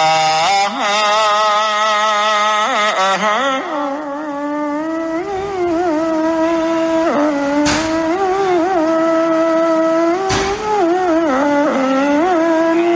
จุงอภิบันคุ้มครองพระองค์ท่านเจ้า ตั้งพระธาตุหริปุญชัยพระธาตุเจ้าที่อยู่ภาคเหนือใต้นั้นกูนาองค์ดอนพระได้ทานในหลวงเจ้านั้นจุงสมพระไทยในสิ่งพระส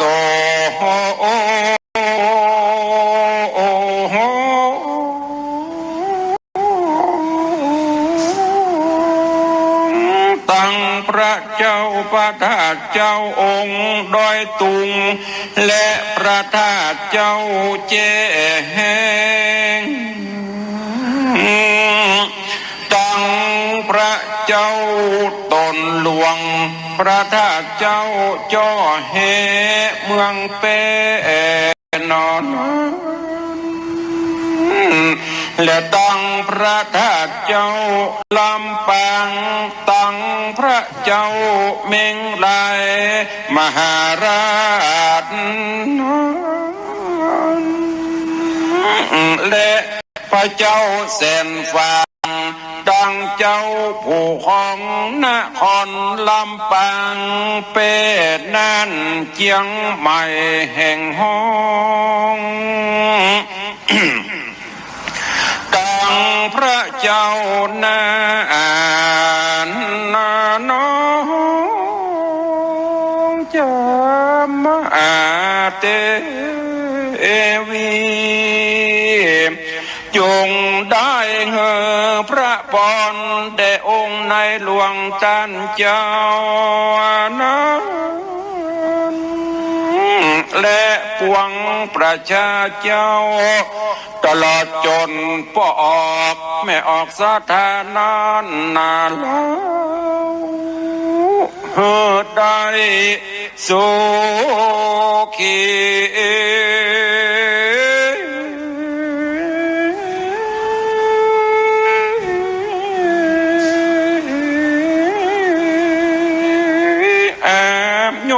อินทรีจุงมีเตียงมันขอเฮอมีพระชนมายุนอนได้ร้อยสาวขวบเข้ายิงยืนนานและขออานิสงส์การฟังธรรมมหาจารย์จุงได้โดนบันดาลเฮือสาธาเฮาได้สุขี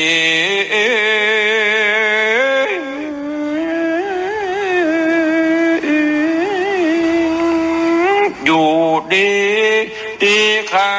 เตียงเต้ากุมเท้าปรารถนาอันใดนั้นนาแล้วจุงสมใจเจ้าเหมือนกันจูโค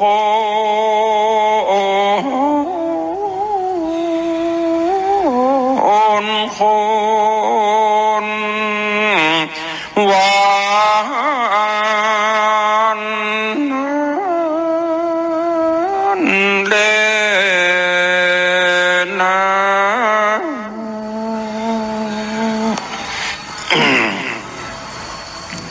ตอนนี้ไปเชิญทุกท่านสดับรับฟังพระธรรมเทศนา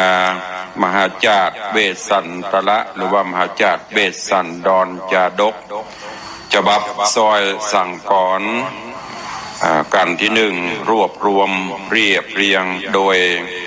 พระเดชพระคุณพระธรรมราชานุวัตรฟูอัตตสิโวซึ่งพระเดชพระคุณได้เรียบเรียงแต่งบนห้องว่าฉบับซอยสั่งก่อนกันที่หนึ่งมีคาถาได้19 บาทคาถาณโอกาสบัดนี้ นะโมตัสสะภะ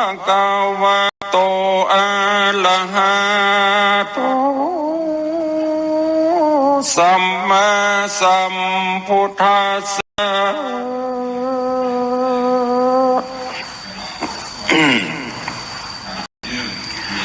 โอสันติวัลวันนาเพติตังสัทธากัมปินลาวันโทสะเมงโอมเนสัญญาเนโคตาลเมเวงหาลันโตโบกัลลาวาสังอลัมภากะเทสีสัทธาวังโหนาญโกปังกวาอันว่าพระพุทธเจ้าแห่งเราตนเป็นนายหมู่นำสัตว์เข้าสู่อมตะมหาเนรปานเมื่อยังพระยังสาธิสำลันอาสาลาซึ่งเมืองกปิลวัตถุราชธานีเป็นที่โคจรกรรมจะละเดินบินทบาทยังอิลิยาบทดังสี่เงือเป็นไปในนิโคทลามแล้วก็ปาลอบซึ่งพระกลิญาอันตกลงมาแห่งหาฝนโบกลาปันเป็นเหตุแก่ญาตญาณปัญญาแล้วจริงปะวันเตสานมหาเวสันดรจาดกอันนี้อันมีกาถา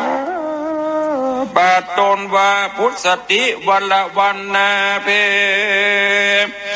โอปันเตเนตานเหตุการณ์อันพระพุทธเจ้าจักได้เตสนาผู้มีปัญญาเปิงหูดังนี้เตอพระพุทธเจ้าแห่งเรา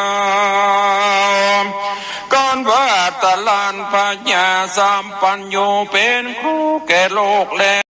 ปันเพียวก็ไปเตสนายังธรรมจักกปวัตนาสูตรในป่าอิสิปัตนามิกตาญวานอันมีในเมืองปาลานาสีออกวัดสะแล้วก็เข้าไปสู่เมืองราชกนครยังอยู่เสียงฤดูหนาวเจ้ากาลุทายีขออาราธนาพระสาธามีหมู่ขีญาสวัจจัตอลหานาตายิบหมื่นตนแวดล้อมเป็นบริวาร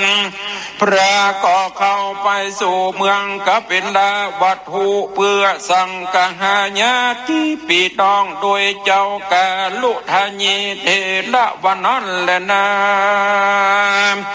ในการละนานเต้าพญาเจ้าสาเกียญลาก็ปากลีลาจุ่มนุมกันว่าเฮาจกได้หันเจ้าสิทธัตถะอันเป็นลูกหลานญาติอันประเสริฐแห่งเราแล้วเขาก็พิจารณาหาที่อยู่วันกูตีสำลานแห่งพระพุทธเจ้าก็แขวดกฎหมายว่าส่วนอุญญาณแห่งปัญญาตนป้ออันมีเจอว่านิโครตาสังกะวันถูกเนื้อเปิงใจบานาเลยก็กวาดผิวประดับประดามีมือถือกันทะมาลาดอกไม้จับไปตอนไปหาพระพุทธเจ้าจริงใจเด็กน้อยเจ้าเมืองประดับประดาโดยเครื่องตั้งมวลฮือเป็นไปก่อนแล้วก็ใจกุมารละกุมาลีหนุ่มน้อยประดามปดาจืออื่นนาโจดีงามฮือไปตอนไปพระพุทธเจ้าพระเด็กน้อยลูกเจ้าเมืองส่วนตัวเท้าพญาดังอะไร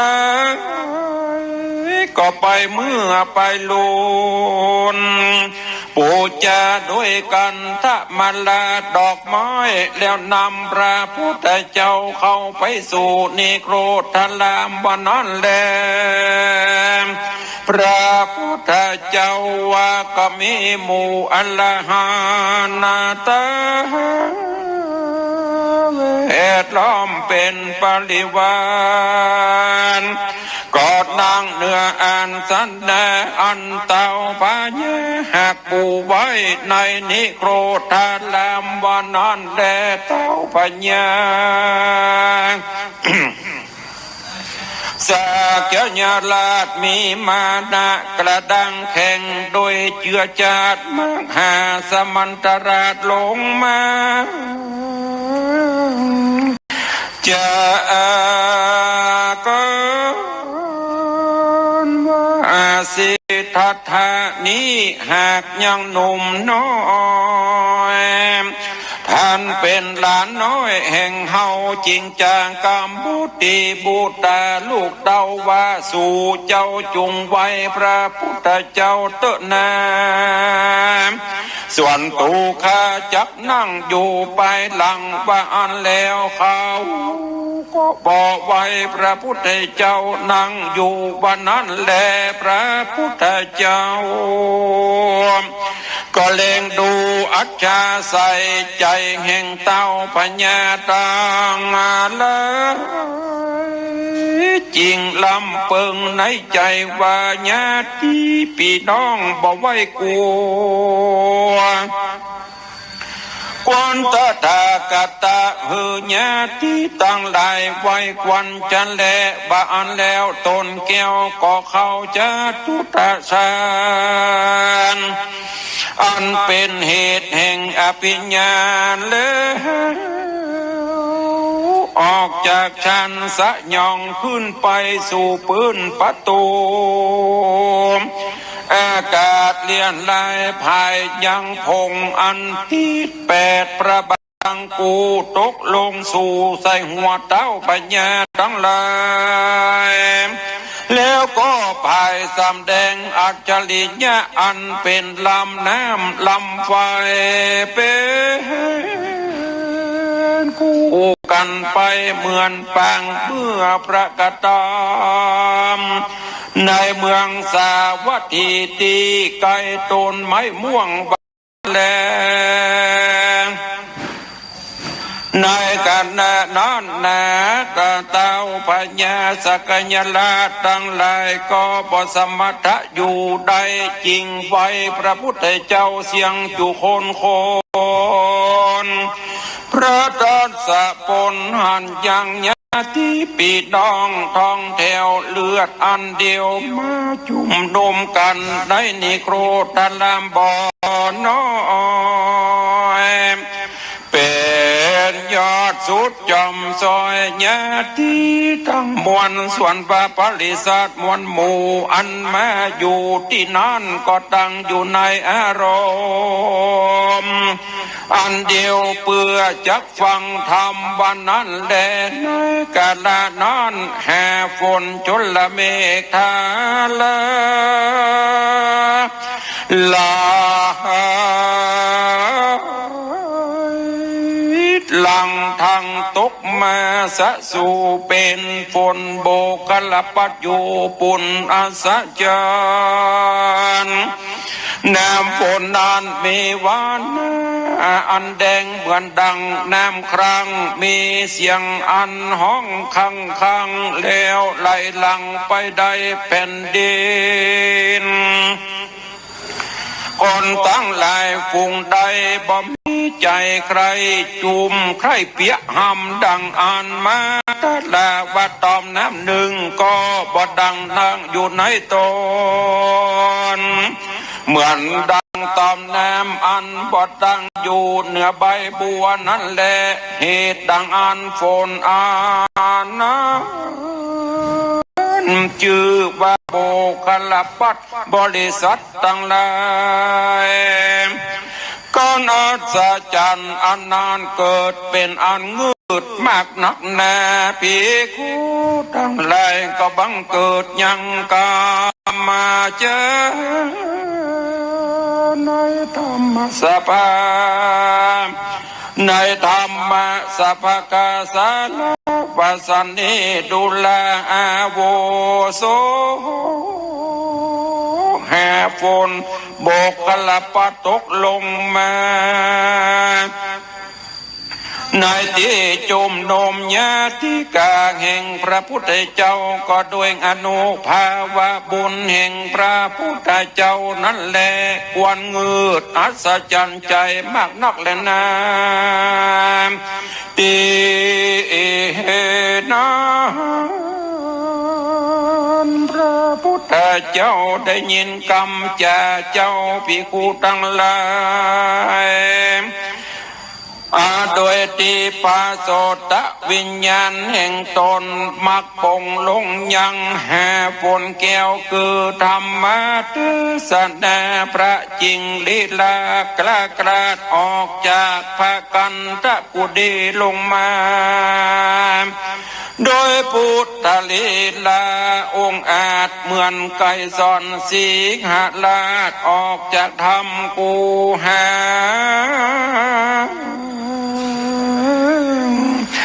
นางเนืออาจสนา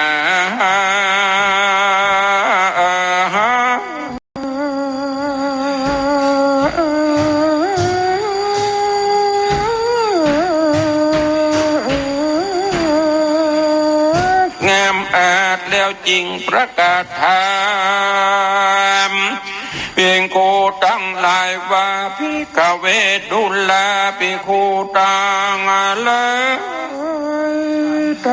ตั้งหลายมาประชุมจุ่มนุมกันด้วยกระดาอันใด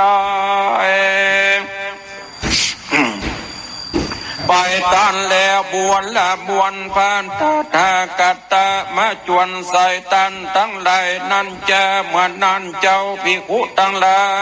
ยจริงขันว่าข้าแด่พระพุทธเจ้าผู้ข้าต่างละมาจุมนุมกันด้วยกำจาเรื่องนี้แล้วพระตนแก้วสัพพัญญูกล่าวว่าดูแลภิกขุต่างละแห่ฝนโบกขละปัดตกลงมาน้อยที่จุมนมญาติกาพระตถาคตในจากเดี๋ยวนี้บ่มีเลยแม้ในจากที่ก่อนแห่ฝนโบกขละปัดก็ตกลงมาในที่จุมนมญาติพี่น้องพระตถาคตปางเมื่อเป็นปัญญาเวสันตละบันนั้นแลพระพุทธเจ้ากล่าวเท่านั้นแล้วตนแก้วคือโอกาสลาตนะขอเพียงโกตั้งหลายจริงย่ออัญจุลีไว้ว่าพันเต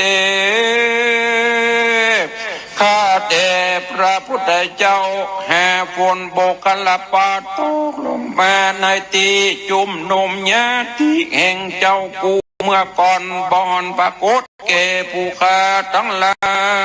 ยขอเจ้ากูจุงไปโปรดเทศนาฮือแจ้งโสดแก่ผู้ข้าทั้งหลายเดชเติดดีนั่นพระพุทธเจ้าจริงนำเอามายังมหาเวสันตลาจะทุกธรรมเทศนาวาอาทิเตภิกขเวสีวิลาตาเจตุตลนกเลสีวิมหาลาจานามาธรรมเมนรจังกเลสีดังนี้เป็นตนภิกขเวดูแลภิกขุทั้งหลายในอาทิตย์การล่วงค่ำมาแล้วเสียวจีละการมีปัญญาต นหนึ่งชื่อว่าสีวิมหาราชสวยราชการบ้านเมืองโดยจอบโดยราชธรรม10 ประกา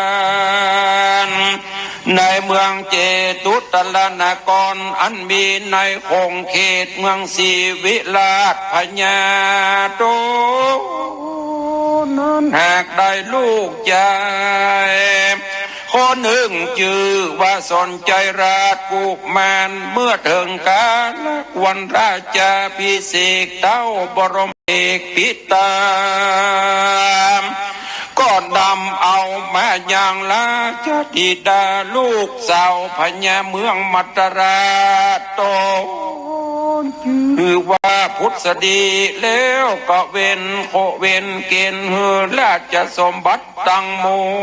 วล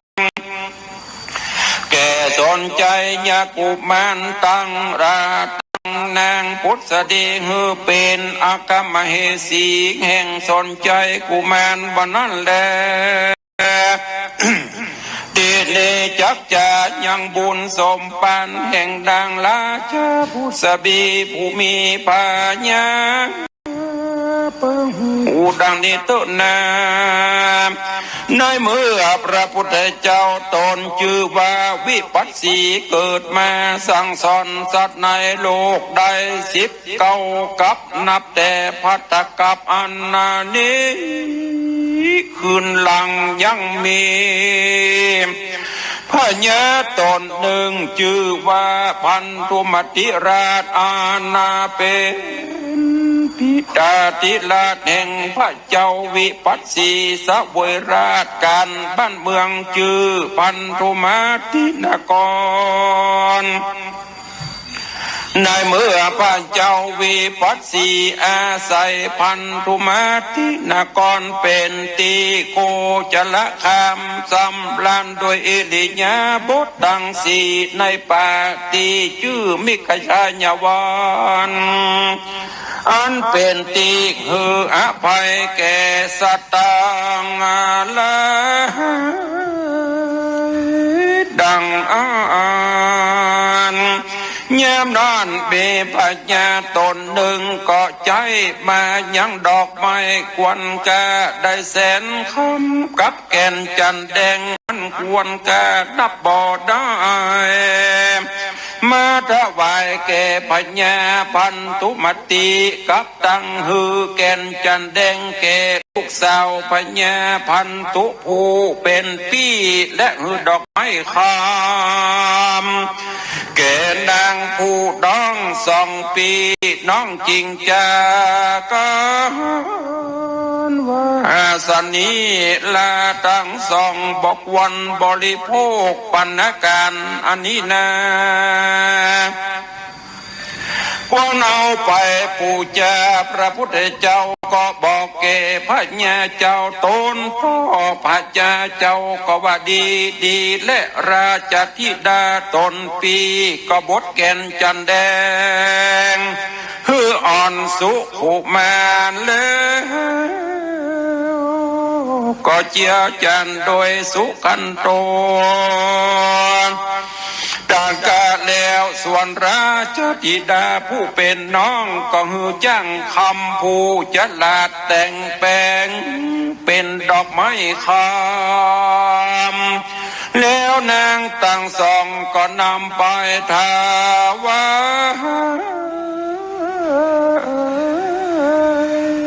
ยพระพุทธเจ้านางผู้ปี้ก็ปูจาพระพุทธเจ้าโดยกันทะจวนจันลือกว่านั้นก็ได้ละตากันทะกุดีลอดจุกรรมจุไปแล้วจริงตั้งกำพาทานว่าด้วยเตจะบุญอันคานินา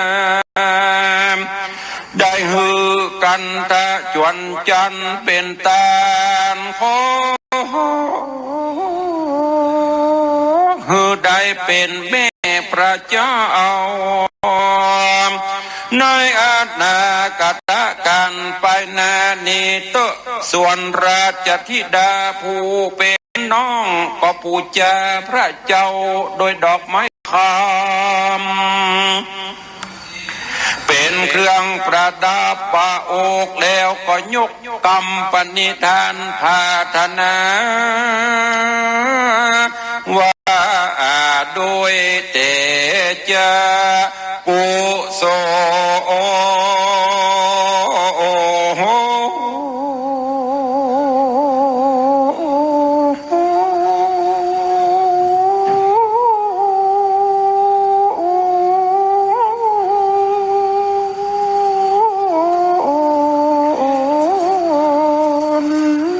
อันข้าได้หือดอกไม้คำเป็นตันข้าเกิดมาในภาวะจาตอันใดตลาบต่อเต้าถึงอละหันตาเกิดมาเป็นคนขอประดับอันเป็นได้ลักยักษ์อันนี้งามอย่าได้พลัดพรากจากตัวข้าสักจาตนั้นแหละนะไปหลังมานานนาละนางเจ้าก่อนได้มาเกิดมีลูกชมอันงามมีเนื้อตนตามดังไล่ตาจวนจันดอกไม้ได้มาปูจาวิปัสสีพุทธเจ้านั้นจริงได้ชื่อว่าพุทธดี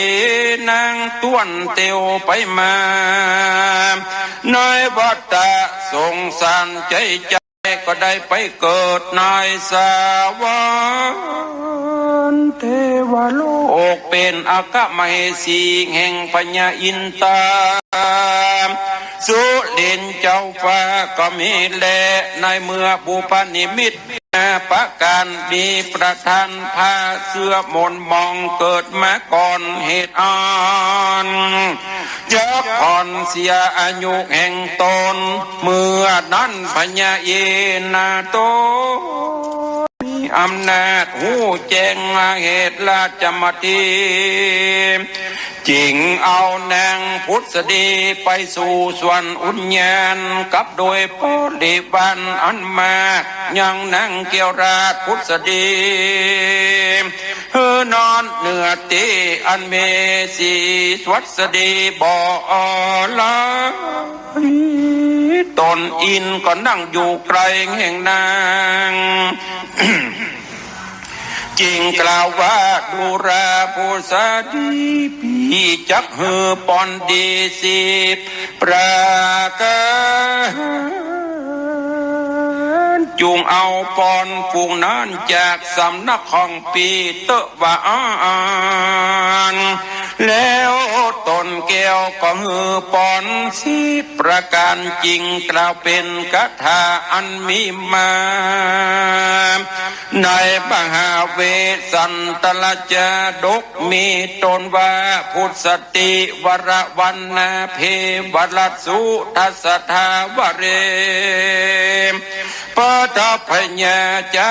รุปุพังขิยังตุยหังมะนะโสปิยังดังนี้ดูแลพุทธดีผู้มีเนื้อตนอันประเสริฐประกอบด้วยองค์กลำเลิศเปิงใจปอนอันใดอ่านเพิ่งใจน้องละไตลูมาฟ้าเหนือหน้าแผ่นดินเจ้าจุงถือปอนสีประกา